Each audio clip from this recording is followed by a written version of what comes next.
Բարև ձեզ, Ստեփան Գրիգորյան YouTube-յան ալիքի մասնակիցներ։ Ողջունում եմ ձեզ բոլորիդ, այսօր փետրվարի 17-ն է։ Մենք շարունակում ենք մեր աշխատանքը, այսօր ես անպայման ուզում եմ անդրադառնալ Մյունխենյան անվտանգային ֆորումին։ Այդ ֆորումը շատ հայտնի ֆորում է, դուք գիտեք, տարբեր երկրների լիդերներ, առաջատարներ մասնակցում են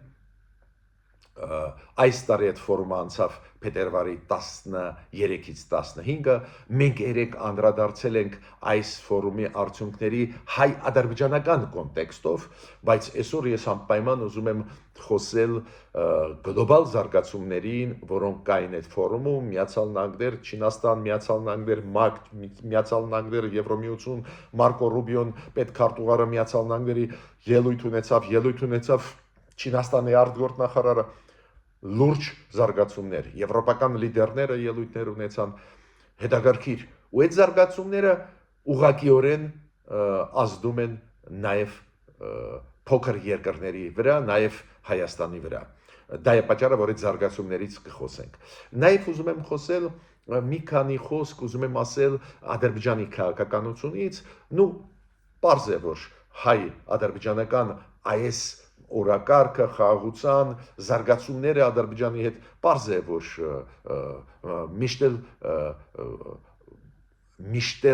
ուշադիր մեկ հետևում ենք եւ նաև այդվում դրական եմ ես դա գնահատում, ինչու, քանի որ այս process-ը ապաշրջափակման, բանակցային,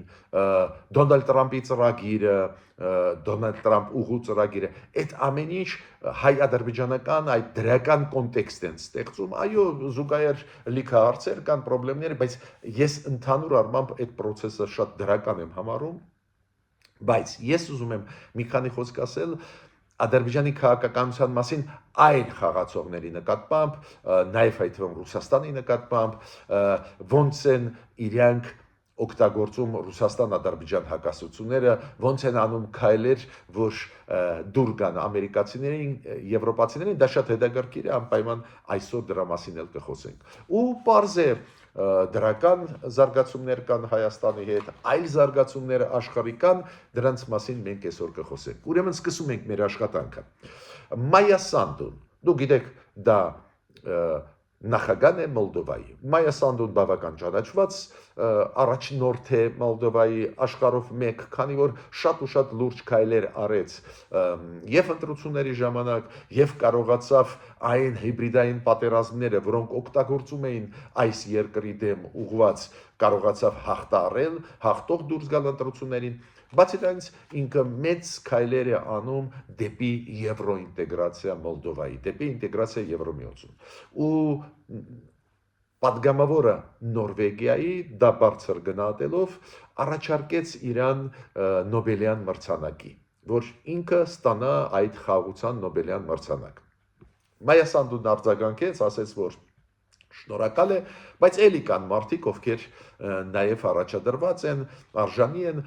պարզ է, ինքը նաև ակնարկ է անում Դոնալդ Տրամպին, բայց բացի դրանից ինքը ասեց Մայա Սանդուն, որ այդ Նոբելյան մրցանակին պետք է առաջադրել Ուկրաինայի ռազմագերիներին, ովքեր ընկնում են գերի Ռուսաստանի բանակ, քանի որ իրանց նկատմամբ խոշտանգումներ են կիրառում, իրանց նկատմամբ դաժան վերաբերմունք եւ ինքը ասում է իրանք արժանի են այդ մարդիկ, ովքեր պայքարում են իրանց սուվերենության համար, արժանի են Նոբելյան մրցանակ ստանալ։ Շատ հետաքրքիր լուրեր ու աղմուկեր, գիտեք ինչի շուրջ։ Մենք ունենք ընկերություն, որը արտադրում է ATS-ներ, դրոններ։ Ու աղմուկ էր Իսրայելի ԶԼՄ-ներում, որ այդ դրոնները արտադրվող Հայաստանում, դա Իսրայելի տեխնոլոգիաներով է։ Այդ ընկերությունը հայտարարությունով հանդես եկավ հայկական, որը դրոնը արտադրում, որ ստեղ օգտագործվել են հայկական տեխնոլոգիաներ, մերն է դա այս դրոնը եւ այլ, պատասխանեցին, բայց ինչի ես ձեր ուշադրությունը այդ փաստի վրա ուղղում եմ, քանի որ պարզ ակնհայտ է, չէ, եթե դրոնները անորակ լինեին ու իրանցից ոչ մի բան չէին ներկայացնի, Իսրայելում մեծ աղմուկ չէր լինի, իդեպ ասեմ դες Ադրբեջանը ցավոտ դա անցալեց, քննադատեցին Իսրայելին, այդ ոնց ձեր տեխնոլոգիաները անցավ հայերի ձեռքը, միշտեր դա մեր արտադրանքն է, բայց գլխավորը իմ միտքը ինչու՞մ է, որ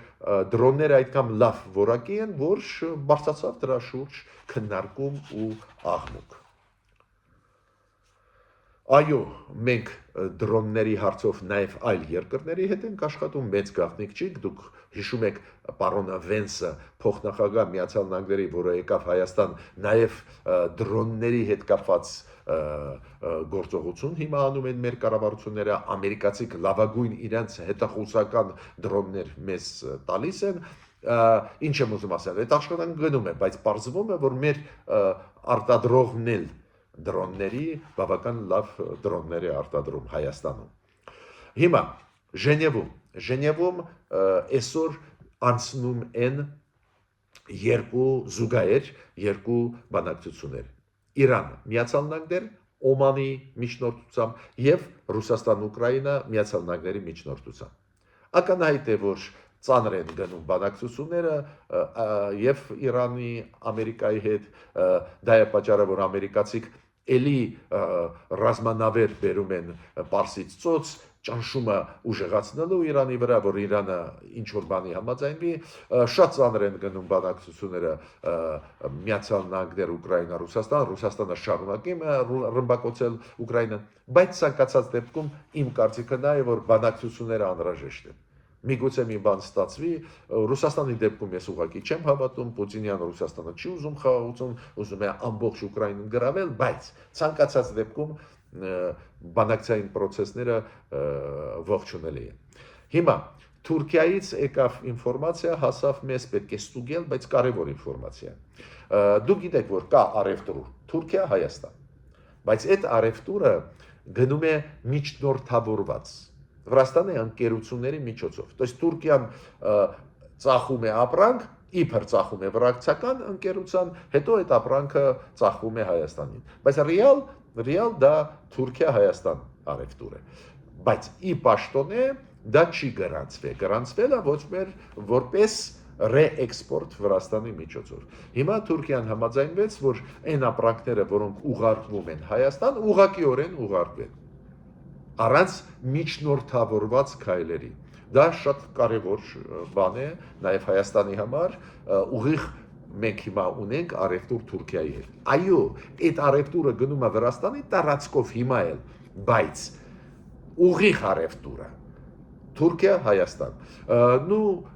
Տարբեր գնահատականներով Թուրքիան ու Հայաստանը մոտավորապես 350 միլիոնի առևտուր ունեն տարվա կտրվածքով։ Ակնհայտ է, որ այս դեպի ուղղակիորեն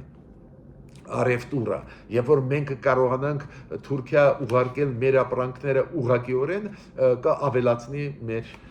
առևտրի բալանսը Թուրքիայի հետ, եւ Թուրքիայից ավելի շատ ապրանքներ կմտնեն ավելի հեշտ եւ Հայաստանից դեպի Թուրքիա։ Նույնիսկ Վրաստանով, որ գնում է, ավելի կհեշտացվի, քանի որ հիմա Թուրքիան այն առևտուրը, որը մեզ հետ անում է, բաց անում է Հայաստանի հետ, այլ ոչ թե քողարկված Վրաստանի միջոցով։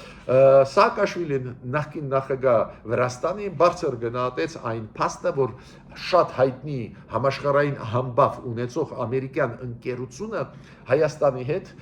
կնքեց պայմանագիր ու ստեղծում է չիպերի արտադրանք Հայաստանում։ Դա կարևոր է, մենք տեսնում ենք, որ այս պայմանագրերին Միացյալ Նահանգները Հայաստանը ուշադրությունը դարձնում են եւ նախկին ղեկավարներ տարբեր երկրների եւ գործող ղեկավարներ։ Ես պետք է ասեմ, որ Մյունխենյան կոնֆերանսում հիմա ես անդրադառնում եմ Մյունխենյան կոնֆերանսին։ Ելույթ ունեցավ Մարկո Ռուբիոն, Միացյալ Նահանգների պետքարտուարը։ Ու ինքը պարզ է քննադատեց ՄԱԿ-ը, դուք գիտեք Դոնալդ Տրամփի քաղաքականությունը ՄԱԿ-ի նկատմամբ, Դոնալդ Տրամփն էլ համարում է, որ ՄԱԿ-ը էֆեկտիվ չի աշխատում, մենք գիտենք խնդիրները ՄԱԿ-ի, իրոք ՄԱԿ-ի անվտանգության խորհուրդը վաղուց չի կարող ռեալ որոշումներ ընդունի շատ ու շատ հարցերում, այդ խնդիրը կա, Մարկո Ռուբիոն դա կրկնեց, որ ՄԱԿ-ը էֆեկտիվ չի աշխատում, մենք պետք է փորձենք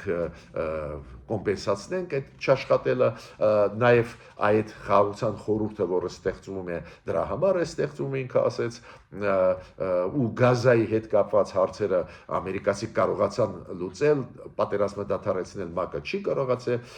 Դոնալդ Տրամպը այսօր անդրադարձավ ՄԱԿ-ի թեմային, ինքը ասեց, նու պարզ է, քննադատեց ՄԱԿ-ը, բայց միաժամանակ ասեց, որ առանձին հարցերում այնուամենայնիվ մենք ՄԱԿ-ի հետ կաշխատենք։ Բայց Մարկո Ռուբիոն տանում է այդ գիծը, պարզ է Դոնալդ Տրամպի, որ ՄԱԿ-ի ինստիտուտները էֆեկտիվ չեն աշխատում ու ամերիկացիք ստեղծելով խաղաղության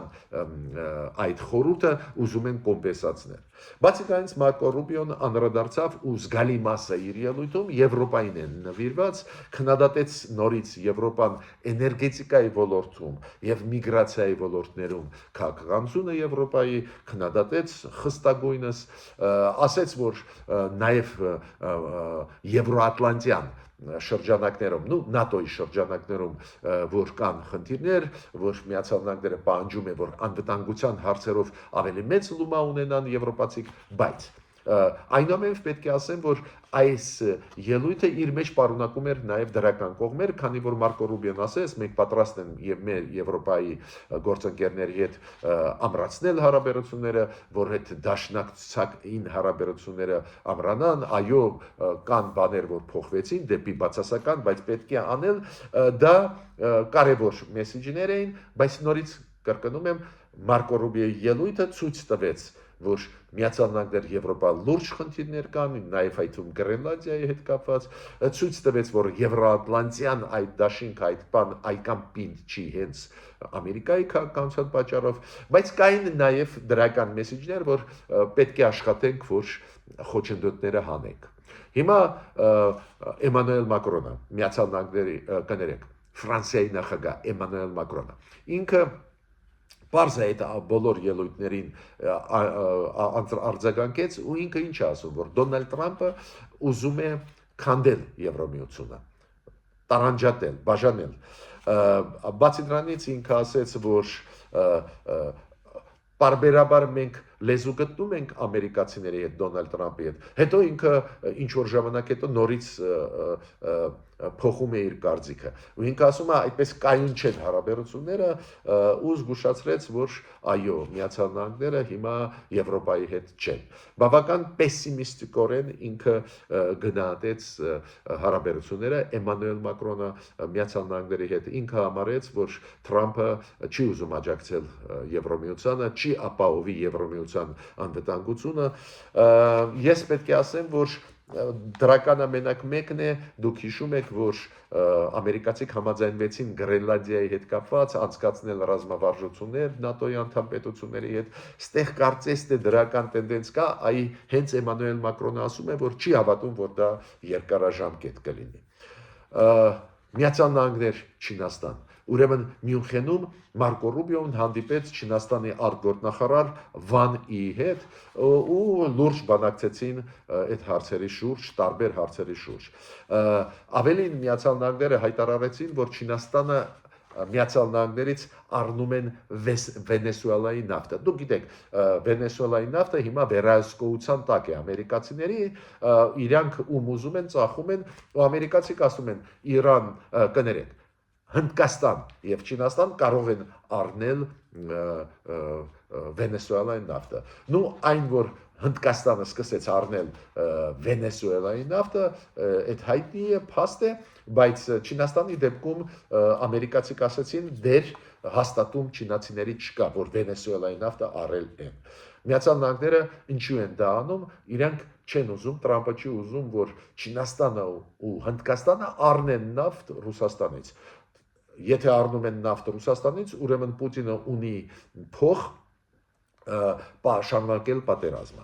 Ու ստեղ շատ խիստ են ամերիկացիք ու ասում են, որ Չինաստանն էլ իրենց հետ համաձայնվեց, նայեք ժամանակը ցույց կտա ոնց է։ Իդեպ ասեմ ձեզ, ոնց Էմանուել Մակրոնը քննադատեց Դոնալդ Տրամպի քաղաքականությունը, նույն ձևի Գերմանիան։ Գերմանիան էլ ասում է, որ դժգոհություն է հայտնում Տրամպի քաղաքականությունից, Մերցը Գերմանիայի կանցլերը, բայց հիմա շատ հետաքրքիր քայլ արեց արտգործնախարարությունը Գերմանիայի, հայտարարությունը հանդես եկավ, որ այն միջուկային ծրագրերի հետ կապված, միջուկային զենքի հետ կապված սահմանափակումներ, որոնք կային Սովետական միության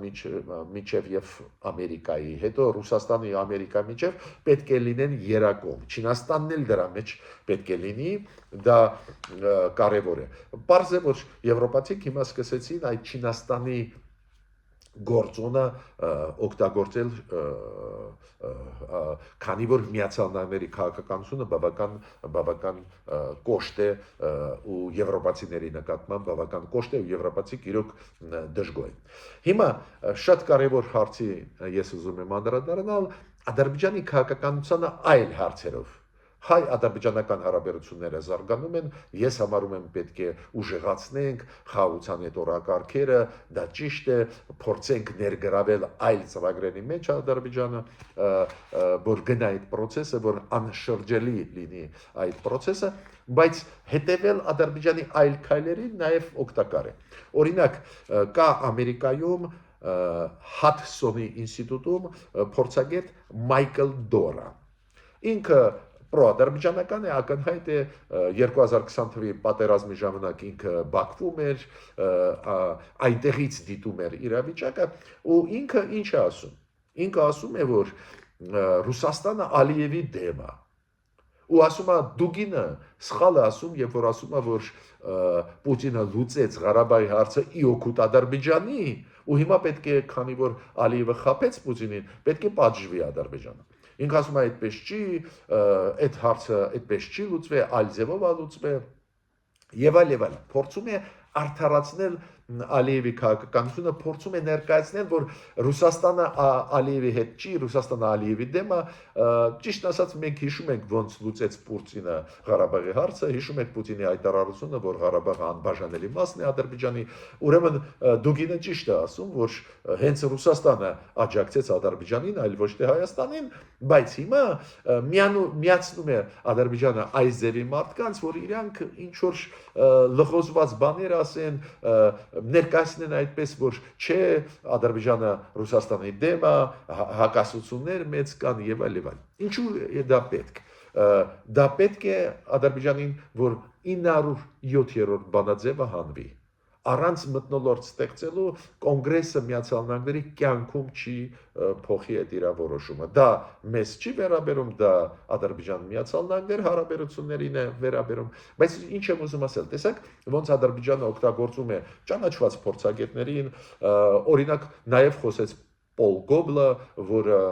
քիփ հարաբերություններ ուներ Ադրբեջանի կառավարության հետ, այդ հայտնի բան է, ինքն հիմա խոսած, ողջունեց այդ process-ը, Թրամփ ուղու ծրագիրը եւ այլ, ու եթե ուշադիր կարդում ես, կարծես թե օբյեկտիվ է, բայց ակնհայտ երևացող է, որ ինքը ուզում է ցույց տալ, որ Ադրբեջանն է Ռուսաստանից փոկուն Հարավային Կովկասը, այլ ոչ թե Հայաստանը։ Այդ Ադրբեջանը օգտագործում է այդ փորձագետներին ճանաչված իր իմիջը ստեղծել, ձևավորել, որ իբր ինքը Ռուսաստանի դեմ է։ Ես ավելին ձեզ ասեմ, օրինակ Washington Post-ում մեծ հոդված տպվեց կապված նրա հետ Իրան-Ադրբեջան հարաբերություններ, որ կարող են լուրջ հակասություններ լինել, նույնիսկ Ադրբեջանը ստիպված կլինի ինչ որ քայլեր ուժային անել Իրանի դեմ, դա պարզ է, չէ, դուրս կգա Դոնալդ Թրամփին, ուրեմն աշխատում են իրանք, ուղղակի պետք է դրա մասին իմանանք։ Ես ավարտեցի իմ այսօրվա ելույթը, մինչ նոր հանդիպումներ։